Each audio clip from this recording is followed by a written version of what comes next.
I got a college friend named Steve. He's still the only guy I know named Steve with 2 E's in his name. Steve has always been distinct. Steve had 2 E's in his name. He was a snappy dresser, had great hair, but most importantly, Steve loved Prince. My college friends, I had to rank them as like Steve, Elizabeth, and Daryl all loved Prince. But Steve was at the top. So a few weeks ago, I messaged him. I put a post on Facebook because I found out that A Sign of the Times was going to be on IMAX. And Steve told me, man, I remember after high school, after college, when I was in high school, he said, you know, after school, I went to Tower City in Cleveland and I went to see Sign of the Times. And Sign of the Times has been hard to find since then. I think it was on VHS for a while and then it kind of disappeared. And now it's on IMAX for a limited time only. And people have been raving about it. And I think one of the reasons is Prince is a fantastic performer. Those songs are great. But I think we miss Prince. Like Bruno Mars is a fantastic performer. Lenny Kravitz is a fantastic performer. But they're not Prince. Prince is just his personality, his playing style, the way he produced songs, the way he wrote songs, his attitude, everything. Like there's no Princes today. You got a lot of copiers of people trying to be like him, but it's not him. It's not him. But you know, Sign of the Times is one of those albums that came out of nowhere. So if you go back, you have Purple Rain. So you got Controversy, you got 1999, and you got Purple Rain. And Purple Rain was just crazy. It was like Thriller. It's like it was just amazing what Purple Rain did. But then Prince, he did a U-turn, man. He put out Around the World in a Day, which was like psychedelic Beatles-esque. Even though he swore he didn't listen to Beatles music, and that was like Wendy and Susan that kind of influenced that. And then after that, he had Parade, which was a soundtrack to Under the Cherry Moon, which introduced us to Kristen Scott Thomas, who's still acting today. The film was bad, not horrible. It wasn't great, but the soundtrack was crazy good. Like Mountains and all that stuff was fantastic. Parade, Kiss was on that. Parade was a good album. But Under the Cherry Moon was a flop. And you're almost like, well, what's he gonna do? And then out of nowhere, he comes out with this double album, Sign of the Times. Now, the last double album he made before that was 1999. Musically, there is no connection between Sign of the Times and 1999. 1999 came in 82. Sign of the Times is 1987. 2 totally different sounds, 2 totally different sounding bands, because the Revolution at this point was gone.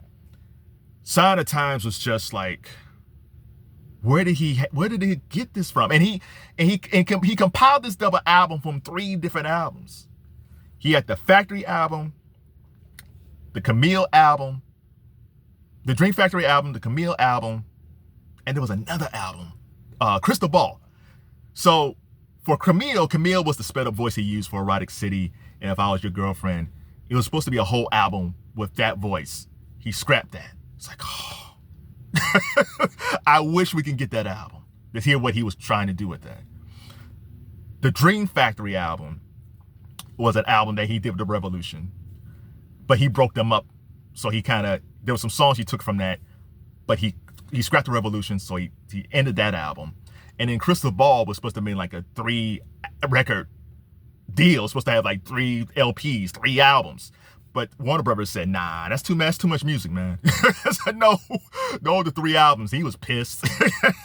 But he combined Dream Factory, Camille, and Crystal Ball, and put them all together, and he made Sign of the Times. Now, for my Prince aficionados, I know I'm missing stuff. So please correct me in the comments, because I know I'm missing stuff. I'm not the aficionado like Steve.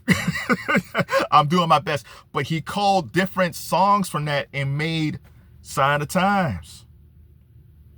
Sign of the Times was, you had Sign of the Times, Housequake was on that, If I Was Your Girlfriend, Starfish and Coffee, I Can Never Take the Place of Your Man.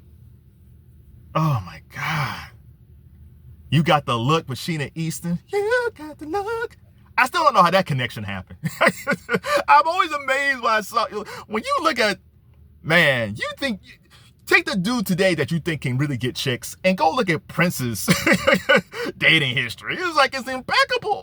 Even the women he tried to get that couldn't, like Susanna Hoffs, he was trying to get her, couldn't get her.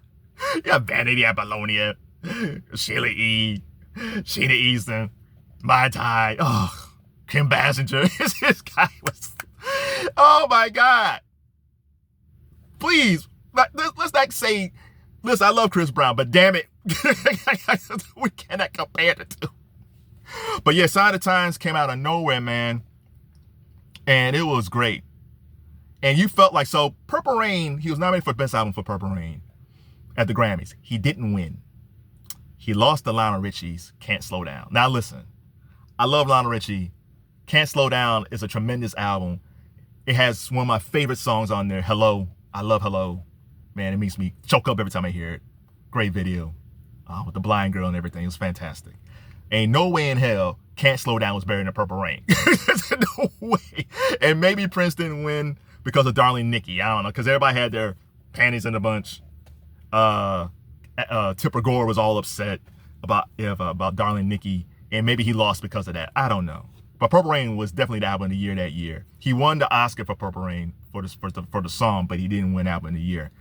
So Sign of the Times is up for album of the year again, but he lost. He lost to U2. U2 beat him out with Joshua's Tree. Now listen, I love Joshua's Tree. I love U2. I think Joshua's Tree is one of the greatest rock albums ever. Joshua's Tree is one of the greatest albums of the 80s.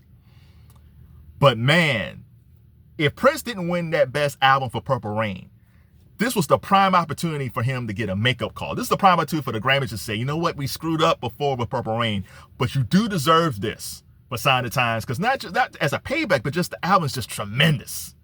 And they didn't do it. Shout out to U2. I love U2, but man, they did not deserve that over Sign of the Times. And Prince never won album of the year. That's why when I look at Taylor Swift, and again, I don't dislike Taylor Swift, but no way you can tell me that she made 4 albums of the year. I know different times. She made 4 albums. She's won album of the year 4 times. Do you mean to tell me that she made 4 albums that's better than Controversy 1999, Purple Rain, Parade, Around the World in a Day, and Sign of the Times? None of those albums by Prince. Maybe not winning for Controversy, but 1999, that was difficult because Thriller came out. So, okay, I give you that. But after that, Purple Rain, Parade, Around the World in a Day, Sign of the Times. He couldn't win one album of the year with any of those albums.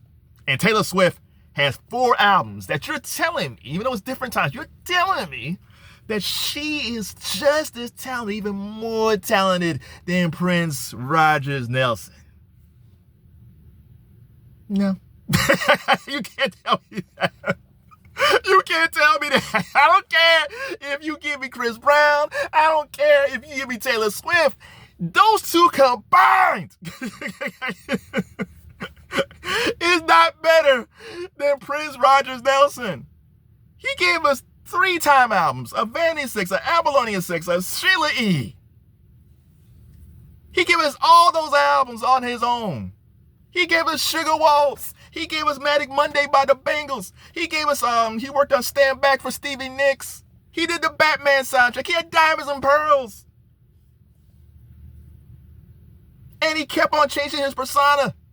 Who he was in Controversy is totally different who he was in Around the World in a Day. Who he was in 1999 was totally different by the time we get to Diamonds and Pearls. This dude changed personas. He changed bands.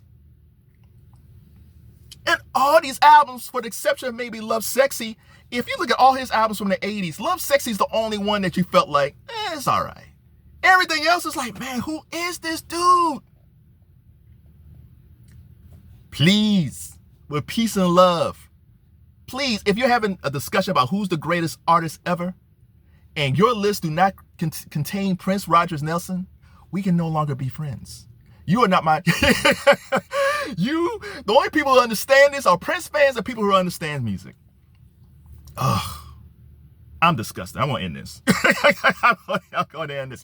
So, do yourself a favor. If you can, go see Sign of the Times in IMAX, if you can. Because people are saying it's amazing. That performance he's doing is amazing. So go see Sign of the Times on IMAX. If not, then whenever they stream it, go stream it.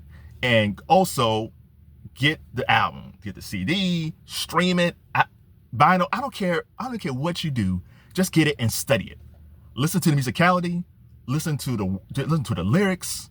Listen to everything, and then also try to compare it to his other albums, because it's just musically he went up another level. It's almost like after Purple Rain, It's almost felt like, Purple Rain 1999 was his own little bubble. And it's almost like he's saying, like, I love that version of me, but everything I'm making after that, I gotta be way better than I was the last time. Or I gotta be musically different than I was the last time. I gotta be greater than my peak. Shout out to Prince Rogers Nelson. Shout out to Shine the Times. Shout out to Steve with 2 E's. Love you, brother.